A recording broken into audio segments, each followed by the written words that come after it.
Good afternoon, everybody. My name is Barry Williams. And I'm Rachel Foles. And we are bringing you today 25+1 ways to create insanely clickable emails.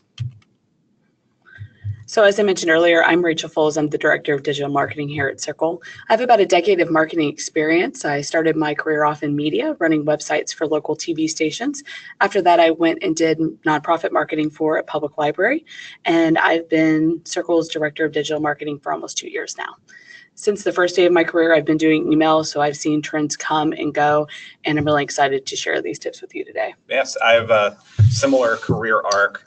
Email at every single step. Kind of started off in politics, but really helped with promoting through email channels for that, which was great. And then some nonprofit marketing experience, and now here with Cerkl, trying to share my email marketing knowledge. So we're really excited to share our best practices for click-through rates and how to have email marketing success, but we wanted to go over some of the housekeeping first. You're going to be able to ask questions whenever you like. We will have a Q&A formal period at the end, but feel free to send your questions as they come to you, and we'll try to integrate them into the presentation. And you're also free to communicate using Twitter. So we have a hashtag 25+1. You can always put your thoughts on there and share it with your community. Yeah, we'd love to see it. So before we get started with the tips and best practices, we thought it'd be good to get a better understanding of the email marketing landscape and look over some stats and definitions. Stats are kind of boring sometimes, but it's really important to our work as marketers. They're how we measure success, compare standards, and report progress to hires up. So really, stats are important to demonstrating your value as a marketer. Yeah, definitely. So let's start with kind of that top level stat of the average click-through rate across industries is at 2.69%. This is according to data from MailChimp that they put together in early January 2018. And we haven't seen very much variance in that over the last decade or so. No, I think I've seen it bounce around between like 2.5 and 3 my entire career. Yeah, I think at some point it was like 3.4. Okay. But yeah. I must have missed that month. But like all other email marketing statistics, it's important to compare the averages based on your industry. So as you see on the slide, there's a fair amount of variance between different industries, and those little points can make a big difference in the number of people. Yeah, and I think knowing your industry standard is a great place to start, but really your data is going to be the most important. So if you look at the last 20 or so campaigns of yours, I would take the average of those campaigns and use that kind of as the ground floor that you're going to be building up all of the success from. Right, it's a great place to show growth. So let's kind of do the definition thing here. So click-through rate is a measure of success for your email campaigns. It's the ratio of subscribers who clicked on one or more links in your email. It's crucial for measuring if the content you're delivering in your email marketing is of interest to your audience. And a great click-through just helps drive traffic to your website.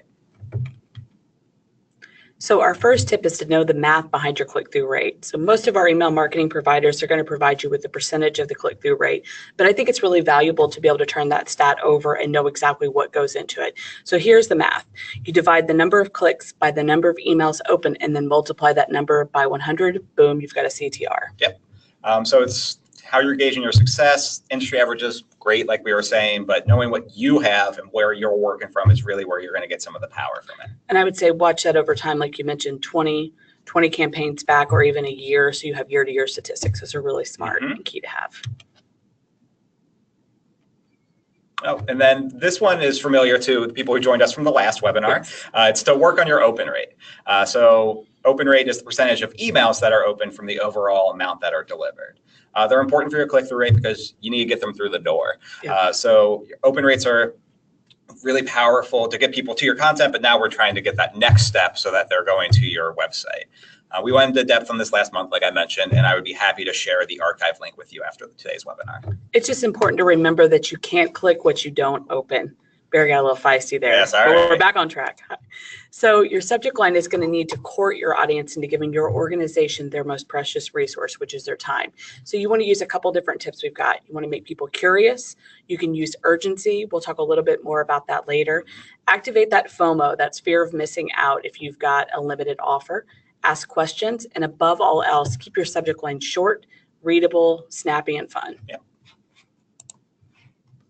So as a communicator, you're asked a lot of asked to wear a lot of different hats. Mine today is speaker and webinar host.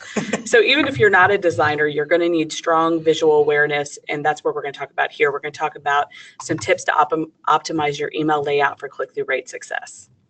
Yeah, and our first layout tip is to keep it simple. It's kind of what we hear through a lot of different things. So the KISS, keep it simple, stupid, if my DIY experience is giving me any knowledge about that, but just don't overcomplicate your email design.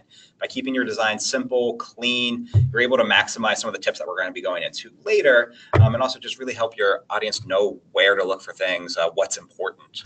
I think from the other side, for people who are making these things, you need to have repeatable processes, and you don't want your email design to stand in the way of you sending emails. Yes. So it's important to get the design that makes sense to you.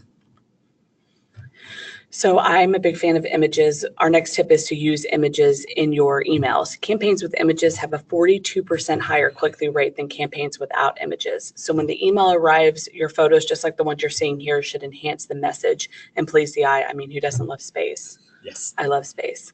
So make sure your images fit well within your layout, and don't just go stock photo crazy. I mean, I love my free stock of photo sites, but you want to make sure that you're finding images that add meaning to your stories. Yeah, definitely. And we're really about working smarter, not harder here. So an image that you find and put into your newsletter, you can use in other places. So think about applying that image to a blog post, to your social media channels. Just really get the most out of what you're creating, because you're not going to be able to hit everyone in one channel. So you may as well spread that content around. Another important thing is avoiding a mix of aspect ratios. So if you look at the example we have up on the slide, you see that they went with that really powerful rectangular image, but so it would look weird if the bottom news article 3 was a really big square, just because it would break up the design and your eye wouldn't really know where to go. You're welcome to use different sizes in the design, but do it well and make sure that it makes sense with the section. So looking at this newsletter, if there was, let's say, a sidebar on the right, you could do some smaller squares there. Or split it into 2 columns. So it's kind of like a miniature website. If you're building newsletter content every day, it's almost like you're putting out a little website. Yep. And then get ready for some journalism metaphors, but positioning is key. That's our 5th tip. So don't bury the lead. You're going to want to, and this is the second metaphor, you're going to want to have your best stuff above the fold. So thinking of the newspaper, the biggest headlines of the day are going to be the thing that you see while you're in line at the grocery store to really catch your eye. So it's going to be items that you want people to immediately look at, take action on, and have them continue to read your content. So you're not just keeping an eye on the page load on a giant computer. You also want to look at the page load on a tiny phone or a medium-sized tablet to make sure your call to action's right there front and center. Oh, let's talk about call to action. Good transition. Calls to action. Your call to action is one of the most important parts of your email. You want to make sure your CTA is prominent and actionable. So you're going to take a few minutes before you send out emails and think about the language and presentation of the buttons and links. Are they attractive? Is the post-click action clear? And what I mean by that is what's going to happen when they click that link. Are they getting what they're promised? You can consider using a bright button as we did in the slide instead of text to draw the eye right to that action. And don't forget to preview and check links. Please learn from my mistakes. I've sent it's got to have happened at least 5 times in the last 10 plus years that I've sent out emails with bad links or no links, and you just cannot put the genie back in the bottle. Nope. There's nothing worse than having to send the email. Oops. Yeah, I definitely have done the 15,000 person list. Edit, sorry, here's the actual content that I promised you. So it doesn't make anyone in that situation look good, particularly me when it happened to me. So just avoid having that oh no feeling when you receive the email. Right. So preview, check it on all screens. Sometimes it's hard to find the time, but it's really important. Yeah, I like to make sure that I'm sending stuff to my Gmail account, to opening it in my Apple Mail. Just really test whatever you can before you hit that send button. Yes. And then give people a reason to act. This is a great example that I received from a charity called Charity Water, where they it was a holiday one, so they kind of packaged what they do, the filtration, into the form of a gift, so that it shows you what they do very quickly, but it also prompts you to consider giving charity water as a gift to others, so the donation in their name. I just thought it was a really great way of doing it. You know, we're going to have donation buttons soon. Oh, nice. Yeah. That's cool. We have a lot of nonprofit partners. Yeah, so for our makes nonprofit perfect partners sense. out there, it's a great idea. Or even if it's an internal communications campaign that you're doing. United Way stuff. Yeah, I think there's a lot that you could do with that. Another thing, an important thing to remember, is the layout of your email. Your audience will not necessarily be reading that email on a computer, like I mentioned earlier. 55% of emails are read on mobile devices now. Work with your email provider, make sure they have responsive templates, and really responsive, not kind of responsive, like it should look really, really good. Anymore, when I'm designing things like this, I'm looking at the mobile presentation first, knowing that the computer presentation will fall well, because we've been doing emails on computers for a long time, but we've only been doing emails on phones for about 10 years or so. So I do a mobile first presentation every time. So once again, send that preview to yourself, check it on your phone, on your browser, on your tablet, find the person in the office with the worst phone, find and ask them to look at it. Get someone to do it on a Yahoo email account. You've got to have a variety of experiences to make sure everything looks great. Yeah, and actually a lesson that we learned this week is that there can be some plugins on your browser that will break the HTML of your carefully crafted templates. So we were sending out a message about today's webinar, and browser plugin that we use broke all of the HTML and completely ruined the mobile presentation. So it was a scary moment for us, but luckily we figured out that pretty quickly. And then for our multiple time viewers, this is my area where I nerd out, but just don't be afraid to develop a healthy willingness to test. Experiment with different content, language, formatting. So an example is our partners can use different layouts or allow their audience to choose different layouts, which we'll go into later. But it's just a nice way of figuring out what is working with your audience. For those who haven't seen me talk about this before, A/B testing, pretty simply, is exactly what it sounds like. You have example A, you have example B, and you're testing to see which one converts better. I suggest only doing one difference between the two. That way you know that that difference is what worked.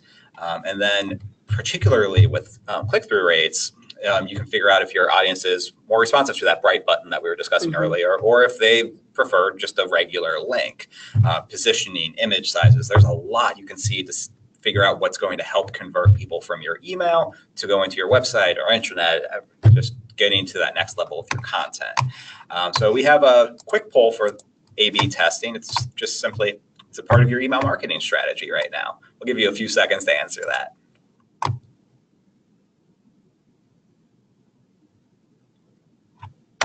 Great, looks like people are putting in the answers really quickly. Thank you. All right, cool. It's nice to see people who are not doing it now, but they're definitely planning on it. I think it's really important to keep considering it for your marketing strategy. I'll give you 5 more seconds for the people who haven't had a chance to answer yet. All right, great. Thank you very much. I'm going to share the results with you real quick. So it's nice. Pretty even split. Yeah. So 31% already doing it, 38 no, and then 31 not yet, but planning on it. So there's a lot of A/B testing that you can do just with your UTM parameters. Like, did they click on the image? Did they click on the link? Or did they click on the button? Yeah, I think it's a nice kind of entry into it as well. Yeah. So we're still thinking about doing a A/B testing webinar. I know we have our next couple planned, but maybe for, May? May. Yeah. Maybe in May. May you test. Oh. Yeah, there's something there. We'll work on it. I thought you were about to go into a real bad Yoda impersonation. No. May the test be with you. Oh, not good. I know, it's awful. Please forgive me. Let's all move on together. Let's boo. So in our next session, we will have no more Star Wars jokes, and we'll be going over some of our favorite tips for content, both in your email and on your website. So the first one is keep it clear. Here's some examples of headlines or some text that just says something, but we're not really sure. It's kind of buzzwordy, bottom line, new and improved, but it doesn't really convey too much meaning. So we were actually talking about how we could improve these, and this is what we thought would be good afters. So instead of save on your bottom line, save over $1,000 a year.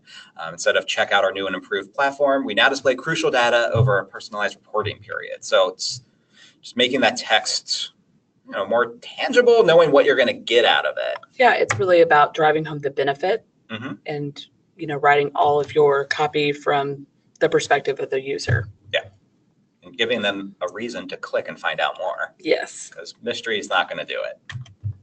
Unless it's a mystery. Yeah, I guess unless you're a mystery writer. So if you want to engage readers, you're going to need to let your language help motivate them.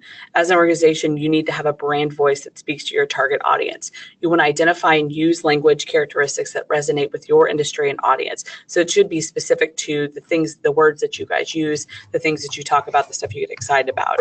With so much content, so much content out there right now, personality and resonance, those are only two ways to stand out at this point. So we have a poll question.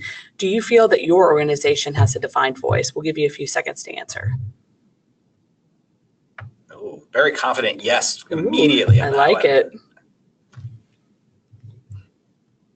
All right, we're seeing a lot of answers coming in. Let's give you 5 more seconds. All right, thank you very much. Let's share the results. Wow, a lot of confidence here. I like it. So 62% yes, 31 no, and then some uncertainty. And I think that's a real natural place to be. Right. Because you might think you have one, but you're not sure how defined it is, or your voice may be different than your colleagues, and both of you are putting out content publicly. There's a lot of places where that could be a little ambiguous. I think it's a work in progress always for all of us. Yeah, definitely.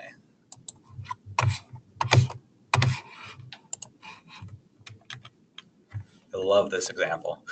So using active language instead of ba-da-da-da-da, I'm loving it. The passive voice version of McDonald's would be, it's being loved. I think we just got a cease and desist. Probably. I think there's McDonald's lawyers outside the room. But it's really just put your words into the active voice. Don't let actions happen to the subjects of it. So the definition is a sentence written in the active voice, the subject of the sentence performs the action. A sentence written in the passive voice, the subject receives the action. So it's being loved. I struggle with active voice myself in my writing. Something I use a lot is the Hemingway editor. Yes. And it's free. It's easy to use. It's going to highlight complex, lengthy sentences, use of adverbs, passive voice to really make your writing a little bit more concise, a little stronger. We can share that out with everyone after the webinar. Definitely. And then Barry found this really awesome list of weak words and how to make them strong. And we'll share that with you after the webinar.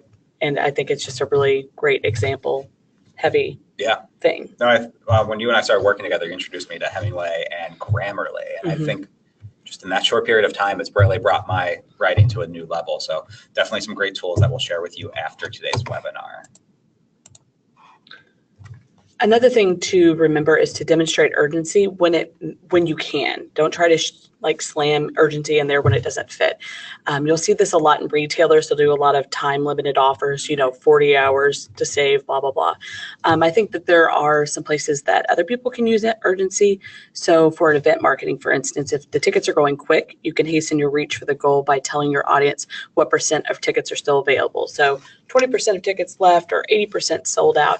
Or if the event is in a few days, you can break it down by hours. You only have 48 hours left to register.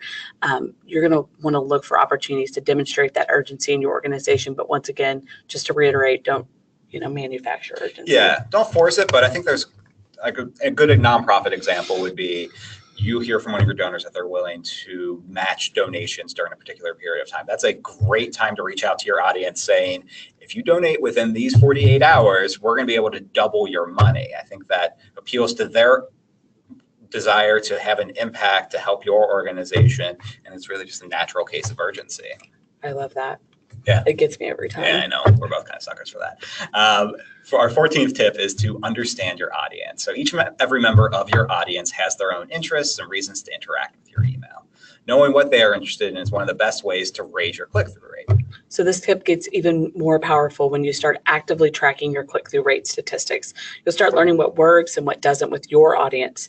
If you're at a loss for where to start on understanding your audience, I'd start with your Facebook Insights, your Google Analytics, and look at the sections and topics that are doing best on your website and in your emails. Yeah, and then if you don't have access to Facebook Insights or Google Analytics, but you have a website, you are using Facebook, these are both free. So it's no time like now to start trying to get this data. I also like sending related items. This is an example I received from, I believe, the Washington Post, and they know that I'm interested in the NFL. So they sent me this story about the Vikings during the playoffs. They didn't make it past that point, I believe, but that's fine. But sending items that are related to the main message is a great way to further increase your click-through rate. So maybe I didn't click on some of the initial sports stories, but this one that's also popular in sports was something that I then clicked on and went to their website, and they improve their click-through rate accordingly. Well, it improves their time on site, their click-through rate, and also deepens the relationship and experience with the brand. Yeah. It makes perfect sense. You want to deliver on your promises. So once again, the Vikings example here, if this story did not end in the story that they promised, you'd be totally disappointed. Delivering on your promises is a great way to get repeated clicks on your emails and future emails. You're kind of always marketing for future you. Yes. You're always thinking about what's going to be next and the relationships that you build with your audience. Once your reputation is tainted, it's so hard to build it back up with your audience. So once your audience knows what they're going to get from you when they open your message, they're more likely to open your email and follow your links, visit your website, and deepen their engagement. Yeah, if this had turned out to be a story about how my beloved Cincinnati Bengals players were playing golf during the playoffs, I probably would have been upset and not clicked on any other stories going forward. But you might have clicked that story. Yeah, fair enough. Yeah. And then we're seeing a lot of really great engagement practices in the video space. It's everywhere, social media, creating your own YouTube channel, but there's also a lot of space to improve email click-through rates using video as part of that strategy. So according to tests performed by Wistia, 40% more people engaged with the version of an email that included a video. So if your email engagement strategy does not have video thumbnails, it really should. When your subscribers do click, where will they land? You need to think about what your landing pages look like. Make sure you can brand them up, make sure they're beautiful, clean. They have closed captioning if they're looking on their mobile device. Sometimes it's really hard to get started with video marketing. It can feel insurmountable. There's a couple tools that are really common to use that you could try out. I did a really, really long article reviewing these tools, but one of them is Adobe Spark. It's free to start if you have an Adobe account. The pro version's $10 a month and totally worth it. It makes video creation about as hard as making a slide deck. And then there's a new app I just heard about called Ripple. Oh, yeah. And you just type on it and it makes like social media ready videos. It's free to start. I think there's 3 templates you get to start. That sounds really cool. And then to kind of peel the curtain back a little bit, I'm not sure if you saw our promo video for today's webinar, but that was literally shot on an iPhone, and then I edited it. Wow, I edited a syllable there. Yeah. But I edited that on my Apple computer using iMovie. So I used free software on my computer, and we used, well, not a free phone, but a phone that most of us have in our pockets to create really high quality video. If you think about it, most of us are walking around carrying HD cameras or 4K cameras in our phone with good mics. So the barrier to entry is real low right now to just get started. It doesn't need to look like it was produced by Michael Bay. That's an example. That's no explosions. No, well, I mean, if you could, you can always buy them off a stock photo site if your video needs explosions. One thing, if you're starting and you want to shoot on your phone, like I would suggest getting an Amazon tripod with a little screw on top thing. We're talking about a $20 investment total, and then a microphone. Yeah. Microphones will change the audio and the quality of your video instantly. Yeah. And then to really drive this home, make sure you're using a video thumbnail. And we're talking particularly about that little circle with a play icon in it. That way people know that 100% of video that they're clicking on. It really helps set expectations that way. To harken back to an earlier point, you're delivering on your promise when they get to your website. Wistia saw a 21.52 increase in clicks from videos or from images that had the video thumbnail on it. So they tested it with just the photo and then the photo plus the play icon on top of it. And that was a over 21% increase in clicks. I mean, that makes total sense. If you're not able to get the video icon on there for some reason with your email service, you can always overlay like a transparency showing that video icon on top. And just as long as when they click on it, they're going to get a video, land on Vimeo, something like that. And you want to define those thumbnails when you are able to. So if you're uploading to YouTube or Vimeo, you want to be able to upload something that is, you don't want to get a random thumbnail. Yes. You want to be as directive as possible. Yeah, there's definitely a thumbnail out there somewhere of me mid-speaking. So it's just frozen in time, mouth open. So I feel like there's someone out there that could find it. I need to reach out to a former colleague to have them change that. So we're going to show you kind of the next level thing. This isn't what we do at Cerkl, but if you want to do something like this, it's going to require working with an outside company. Personalized videos are a great way to engage with your audience. It lets them know that you're thinking of them, and it can be a little fun. So we'll watch a little bit of this video so you can see more. I don't think I can remember how to switch. Clicky? Yeah, sorry. Maybe. My apologies, everybody. There we are. Hey-o. Thank you for bearing with me. It's the audio. Now that the holidays are here, I'm working on something really special to send to the people who matter most to us. People like you.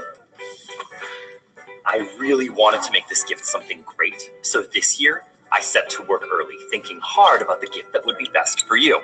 Not exactly sure where to begin. I think that gets the point across. I don't want to take a full minute of your time with it.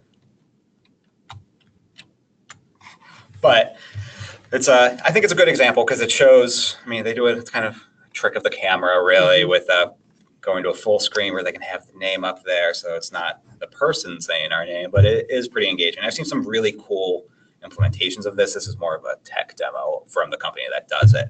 I've had invitations from conferences with my name and a marquee inviting me over.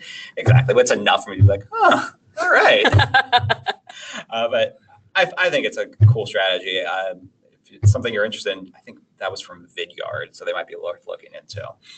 And then for our friends in sales out there, HubSpot has found that reps that use video in prospecting or relationship building see a 5 times open rate increase and 8 times open to reply rate increase. That's pretty great. Yeah, and these videos are the simplest of the simple. I receive them every once in a while, and it's really just a sales rep sitting in front of her laptop being like, hey, Barry, my name is X. I'm reaching out to you because I think you would really enjoy our service. Follow up if you are interested in having a phone meeting. So it's super simple, but lets people know that you're at least thinking about them, and it's not insert name here. Hi, first name equals Barry. Yeah. So I think it's just kind of that next level of engagement. And for our third and final poll question, are any of you out there using video in your emails?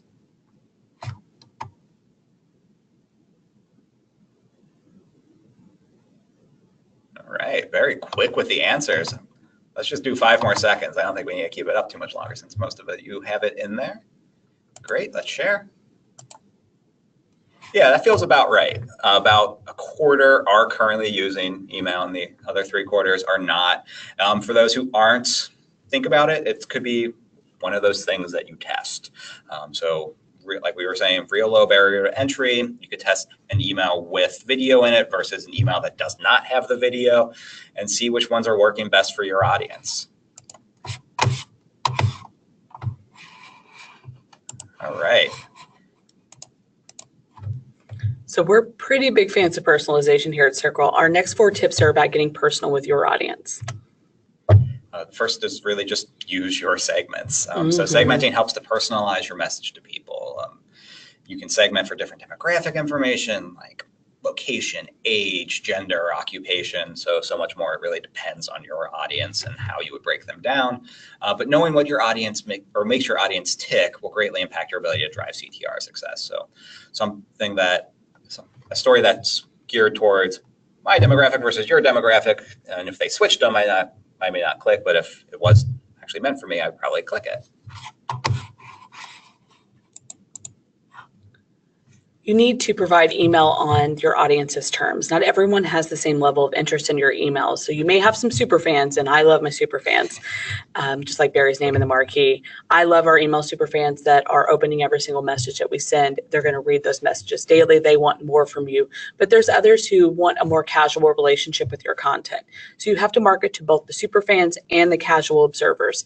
Instead of guessing what they want to hear from you, let them tell you. You want to give people an opportunity to adjust how frequently they receive your content, and that's a great way to keep them excited about your content. And even better if you can ebb and flow that content depending on their engagement.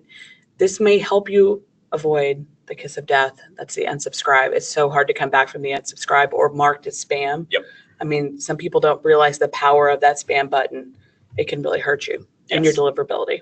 I know that one of the things that annoys me as a person who receives email and makes them is something that's not an important part of my life, sending me an email every single day. I buy jeans from time to time, but I don't need Gap to email me daily about jean offers. I make sure that they last me longer than a day at a time, so I don't need to think about it the next day. I think a good marker is, like I wouldn't want to hear from my own mother that much. It's fair. I mean, we can, every single day. Do you want to go into further detail about this? Find a couch. We can talk through it. I think it'd be great.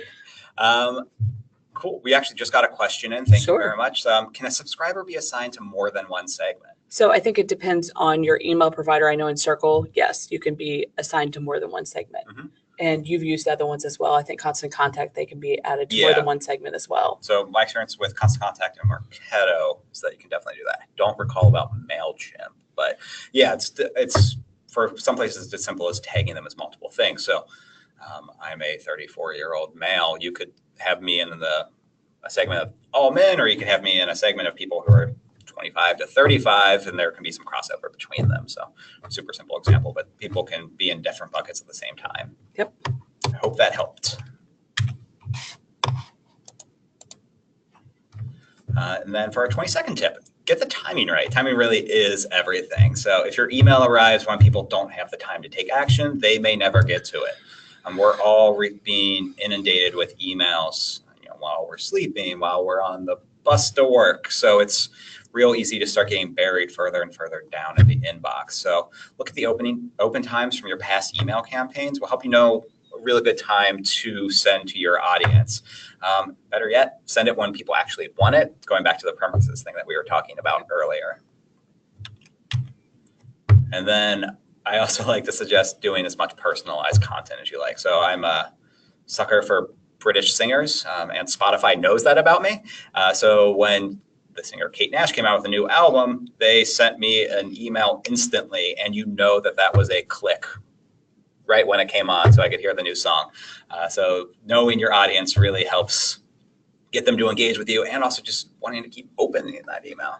I love Spotify for this as well, because when an artist is coming to Cincinnati here where we're based, that I listen to, they will also let me know. So it's like layering the personalization. Not only do they know the location, but they also know my preferences, and together they were able to provide me a really big benefit to being a Spotify subscriber. So it's saving me time. I don't have to go and look for that.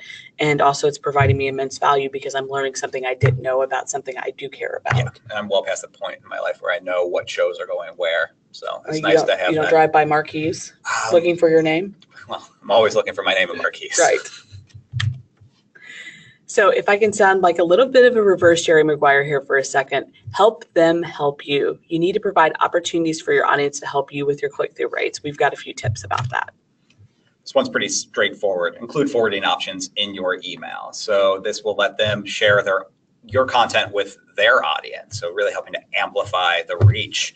And thinking back to the math earlier on, every click of that email will go towards boosting your click-through rate, because that one open from the original person, if she forwards it to 2 people, one of them clicks it, you now have 2 clicks per that open. So it's a real great way of kind of playing with the math there. Well, and also beyond playing with the math is the idea that if that person is forwarding your newsletter or whatever to the other person, maybe that person will become a subscriber, which is the ultimate brass ring. Very true.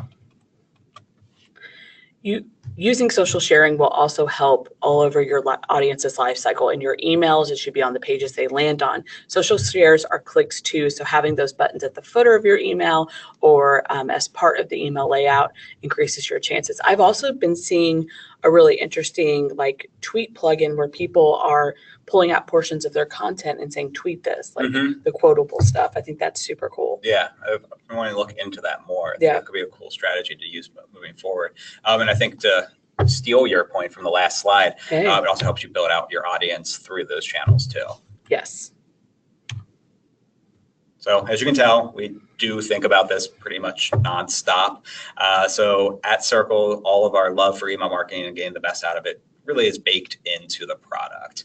So beyond just saving teams 40 hours a month, we are really trying to optimize your engagement using artificial intelligence-based power of our tool to help you with your mission critical tasks and work better with your audience.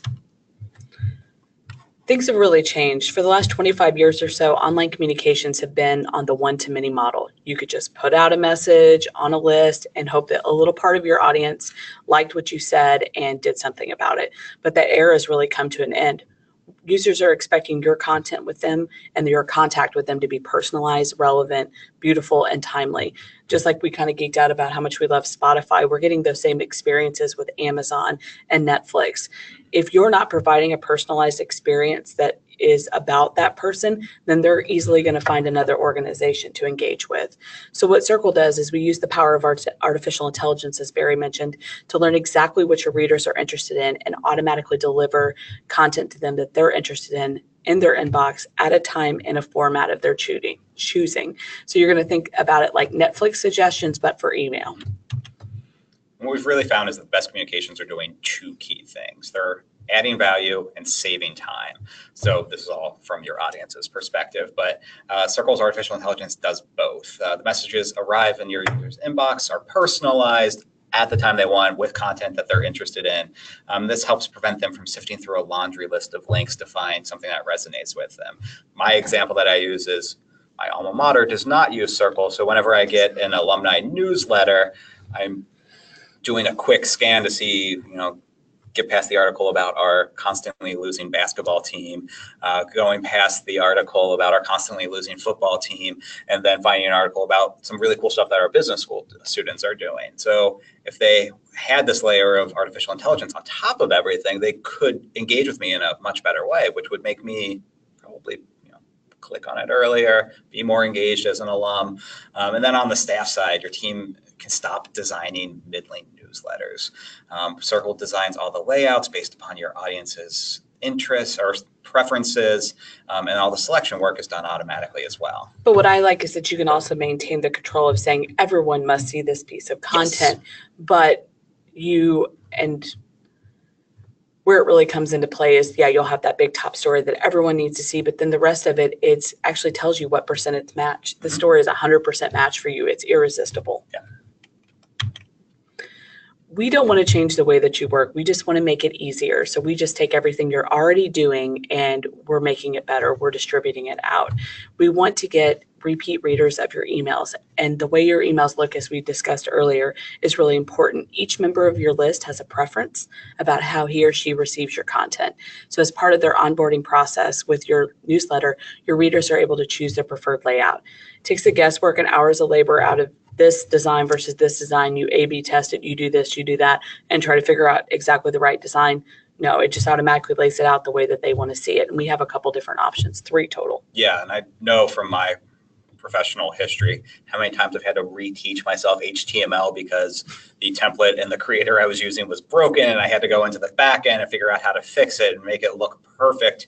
But also, the use of perfect is weird here because it was perfect to me, not any of the thousands of people I was sending it to. So it's a great reflection of my preferences for an email, but not necessarily the audience's. See, and doing it that way, I think the downside is that you already have bias. So you're selecting the middle of the road stories. Your college can't be held accountable for the fact that they're selecting what they think is of the most interest to the most people. Yeah. Mine did the same thing. And they built an entire new theater and I didn't even know what happened. Yeah. And I think that's we don't have a slide about it, but now since we're geeking out about Cerkl, one thing I really love from the institutional perspective is that the jostling for positions gone. Yes. So the theater department, which, let's be honest, doesn't have the broadest appeal at your university, could still get their content in and get it to the people who actually care. Right. Which is really cool. And there's no internal conflicts that pop up because everyone's putting their content into the same place and it's the algorithms doing the work. Yep. And then the content opportunities. So figuring out what your audience is interested in can be an extremely difficult task, but it does have a direct impact on the reader knowing that your email is worth their precious time. So Cerkl lets you know what topics are most popular, which you see at the top. You see the ones that have been had the greatest reach and are most popular with your audience, but I think it's really powerful, the one that's in the bottom right. That's the category opportunities, which is showing you what your audience wants to read, but you're not providing them. See, and I love that because sometimes you're sitting there and it's, you know, the start of the month, you're like, what should I write this month? And booyah, there it is. There's a list of things that you should be writing about that your audience is dying to hear about and you haven't provided them yet. Yeah. What a powerful thing to have. You can expand that to the rest of your content strategy as well. That could Absolutely. be where you figure out how to do an event, what webinars you put on, a blog post, social. It's just a nice layer of intelligence to see what your audience cares about. You know, beyond just saving you tons of time, we're delivering an average click-through rate of 19%. We talked about earlier with the average click-through rate of 2.9. So ours is about 6 times the national average. When you let the robots do all the lame stuff like laying out newsletters, you get time back to focus on strategy and channel building and great content. I think I've experienced this at marketing jobs myself, is that there are so many things that need to be done, like feeding the social media beast and feeding the blog beast and making the videos and laying out the newsletters, that you spend so much time doing that you don't spend enough time thinking about why you do and getting to that strategy level where you have a seat at the table to discuss the value of marketing, communications. I was having a conversation with one of our customers earlier this week. She represents a major healthcare provider in the Cincinnati area. And the quote that she said, I really loved, of the tactical stress is gone.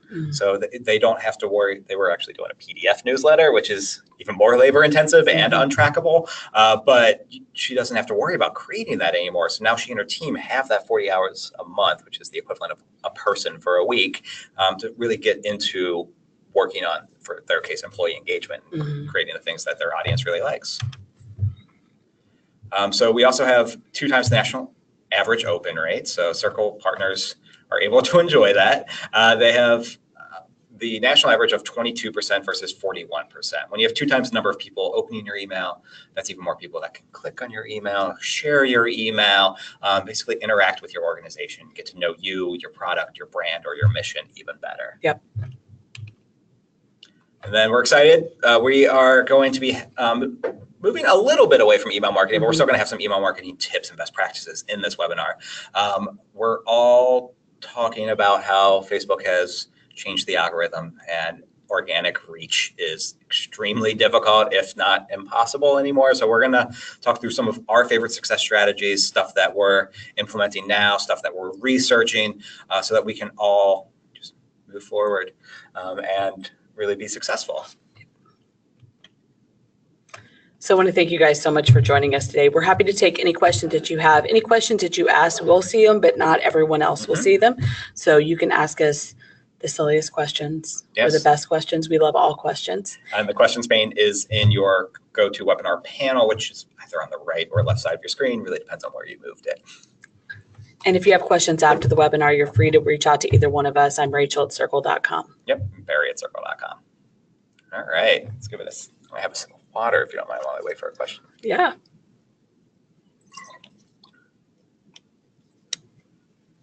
I think we answered all questions. No, not yet. Sorry, they're starting to come in. Oh my goodness. All right. How do I start determining a good time to send my emails? That's a great question. Do you want to take this one? Yeah, so I think looking at the open time is one key way of doing that. What do you think about using Google Analytics data to see when people are going to your site and the correlation of that to when people are interested in your content? I mean, if anything, we're in a moment where we almost have too much data. And so you have to have time to synthesize that. I would say look at your Google Analytics data, as you mentioned, look at your Facebook insights, look at your Twitter insights, and take all of that down and figure out when are the most active times. Your LinkedIn as well. Just look for times where people are feeling kind of feisty and ready. I really loved your LinkedIn tip that you gave just me personally of when one of the best times to post on LinkedIn actually is on Sunday. It was the afternoon? Sunday evening. Because that's when people are starting to dread going back to work the next day and are looking for new opportunities. But it's a good time to share your content as well. Oh, this is great. Are there any resources for finding interesting photos for our newsletters? I'll let you take this since you have so many oh my gosh. We have 20 different stock photo sites that I absolutely love. I'll be sure to share those after the webinar. I like Pexels, which is P-E-X-E-L-S, and Pixabay. They're both free stock photo sites, searchy. I mean, they have ads for paid stock photo sites, but they're a great place to start if money is tight. Yeah, and helps you start defining your visual image and brand voice too.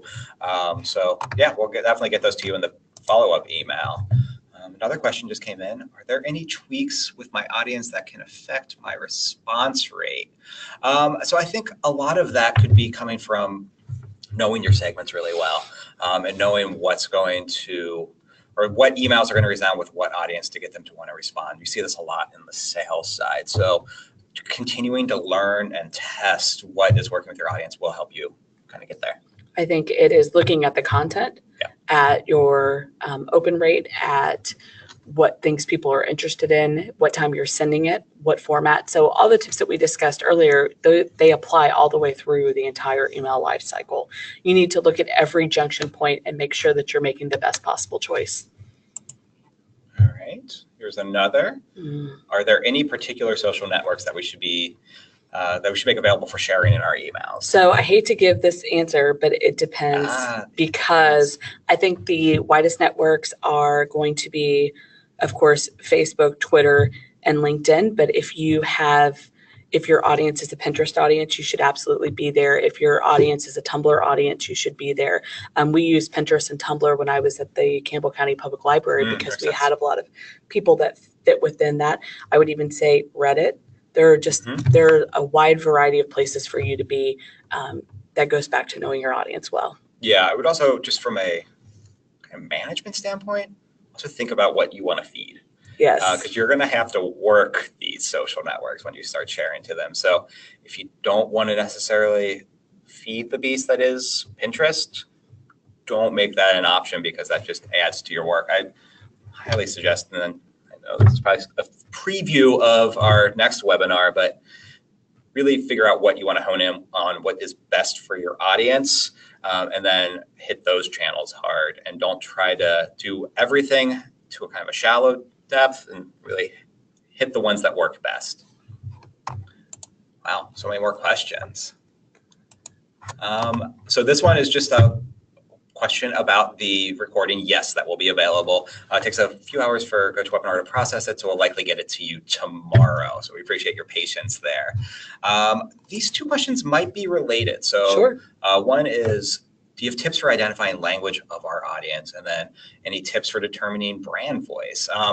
Well, I'm first going to take the language one literally.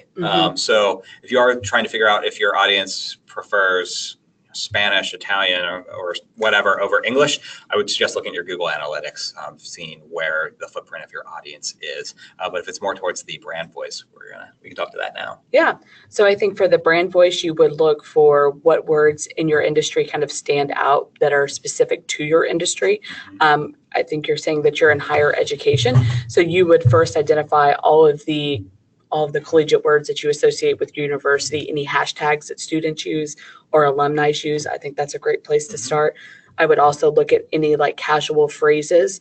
We have a lot of Miami University alumni, and they're love and honor and all over this place. So if they're not using that in their emails, that would be a mistake. So listening to your audiences first.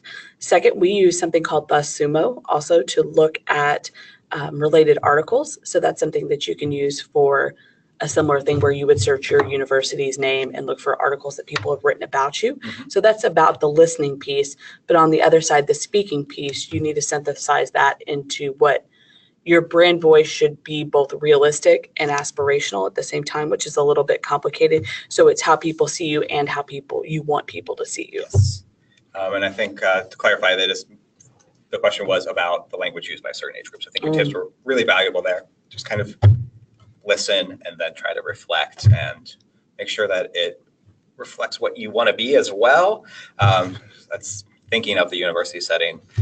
You could try to reflect youth culture more, but may not be appropriate when you're talking to alumni as much as it would be for recruiting students to actually enroll. And I know it's a little bit lame, and I wouldn't use it publicly, but something that I do with that research, when I take that BuzzSumo research and the social media research and the website research, I make a word cloud.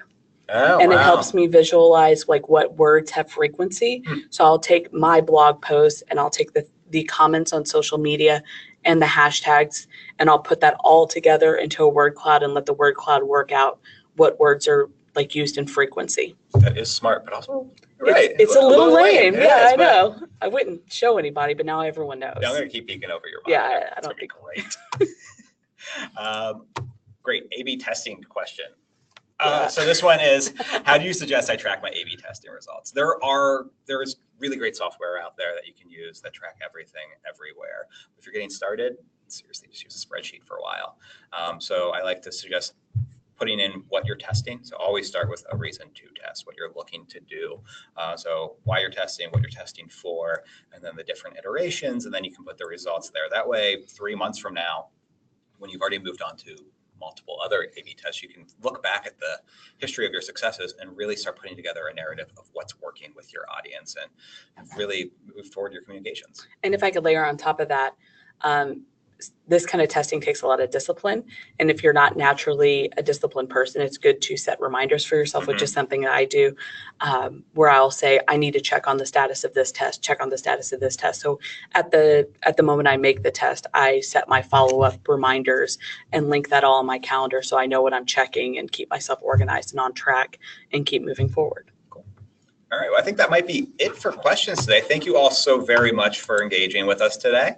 If you are interested in learning more about the Cerkl solution for your engagement, you're welcome to reach out to us, with our contact information earlier, but you can also reach out to our sales team to schedule a demo. They're available at sales@cerkl.com, or you can go to cerkl.com/demo. And we hope to see you next month. There's an option to register in the follow-up survey that you're about to receive. So we can't wait to see you then. Thank you. All right, bye.